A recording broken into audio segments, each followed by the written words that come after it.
Hello, everyone.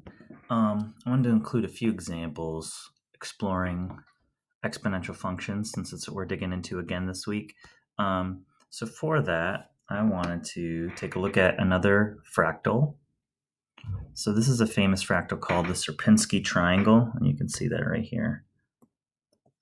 So we're given three stages here, and this time instead of looking at lengths like we did with the Koch curve last week, we are looking at area, so a two-dimensional space. So here we're looking at stage 0, and it says that we have 32 square units of area.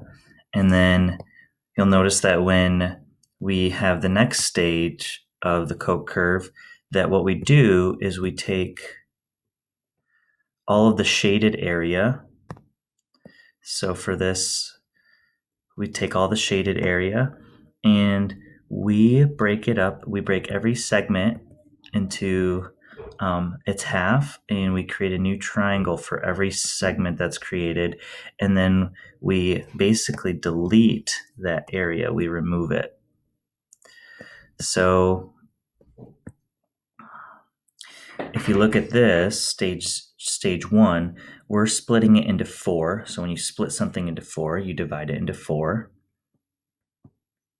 So we're splitting 32 into 4, but then we're keeping 3 of it. So then I'm going to times that by 3. And so that's what's happening here. And then you can start to see what pattern that is, that we've got this going on. We're splitting it into 4, and then we're keeping 3. So we're multiplying that by 3, whatever we just kept.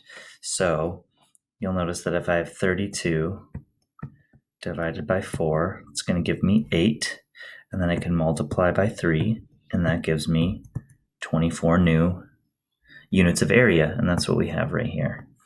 So what this allows us to do is we could continue, and I think we saw this with the Koch curve, is that you can continue to draw it and try and break it up that way. Tables and graphs are also really great modes for learning things. So you'll notice to get to stage 2, I'm just going to do a little bit more of the drawing, and then we'll jump into the numbers. So I'm going to get rid of these areas, and we're going to keep everything but the middles.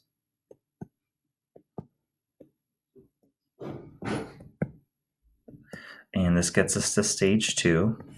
So we took 24, divided it by 4, and then we kept 3 of the 4.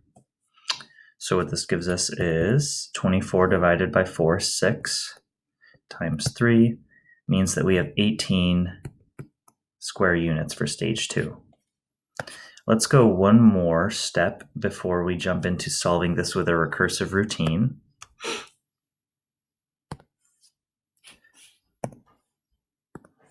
So I can break these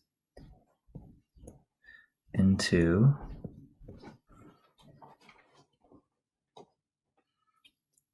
fourths, cutting out the middle. And then I'm going to, oh geez, I guess that was, just want to get rid of the blue. How about we just do a little bit bigger of a picture here, and then maybe we won't have a trouble for stage 3. Stage 1, stage 2, and stage 3.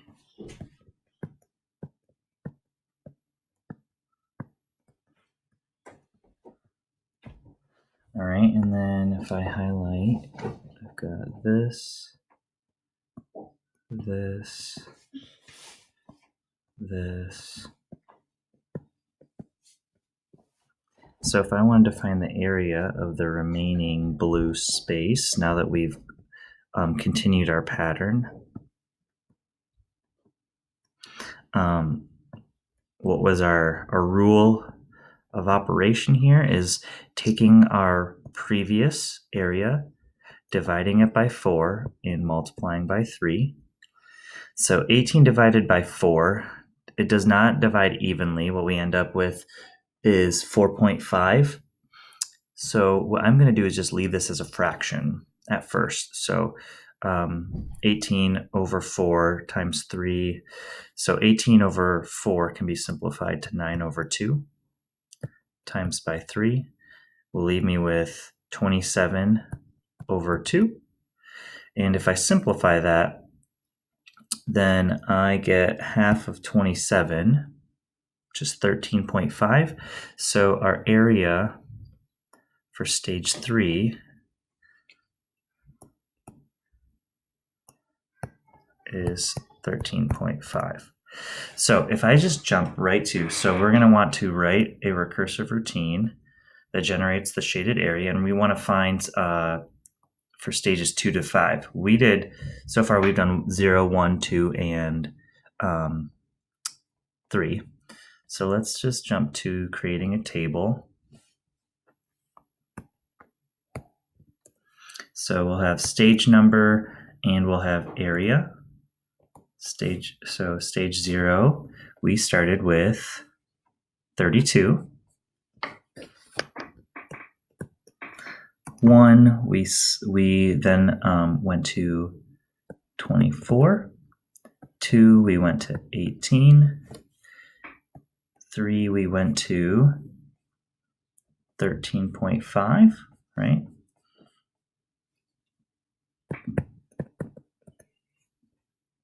And all the time we see that we are multiplying by 3 but dividing by 4.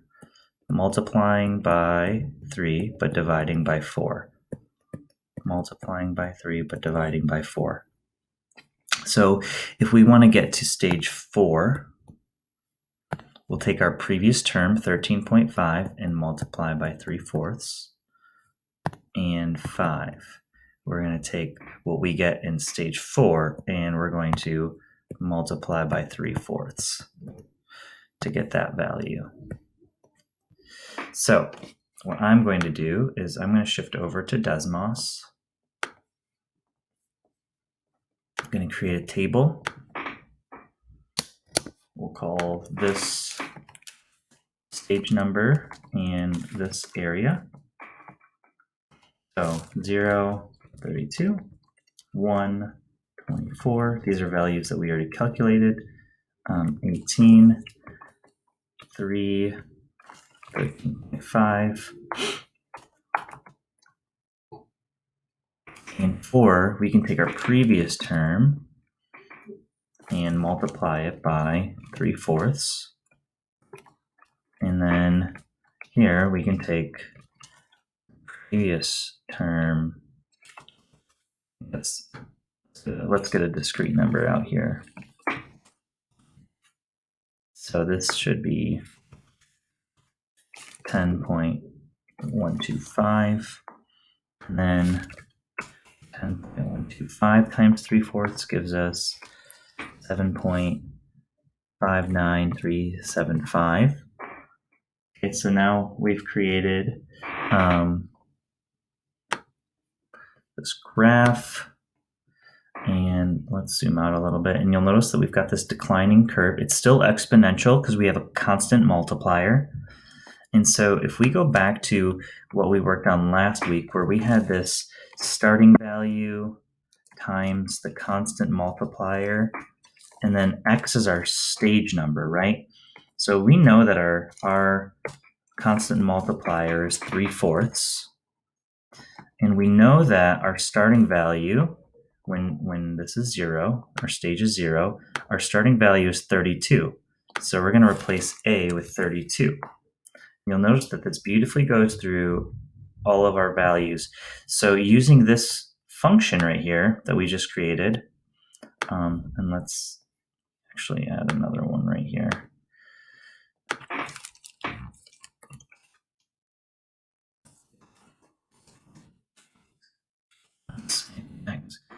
Using this function right here, we've intersected all of our points. So these points represent specific places: step 0, step 1, step 2, step 3, step 4, step 5. If we wanted to find step 30, we could do that. So this red line, this red curve right here is a function. So we can define this as a function using function notation. And then what's great about Desmos is I can tell it to evaluate the function at 30 for me. So this would be my area. So I can plot that as a point now. I've got my x value, 30, step 30, and my area is this decimal, 0.0571462688544. All right, and if I label that, you see that it's right here on our curve. If we zoom in really close, that point exists on our exponential function. So that concludes another look at a fractal called the Sierpinski Triangle.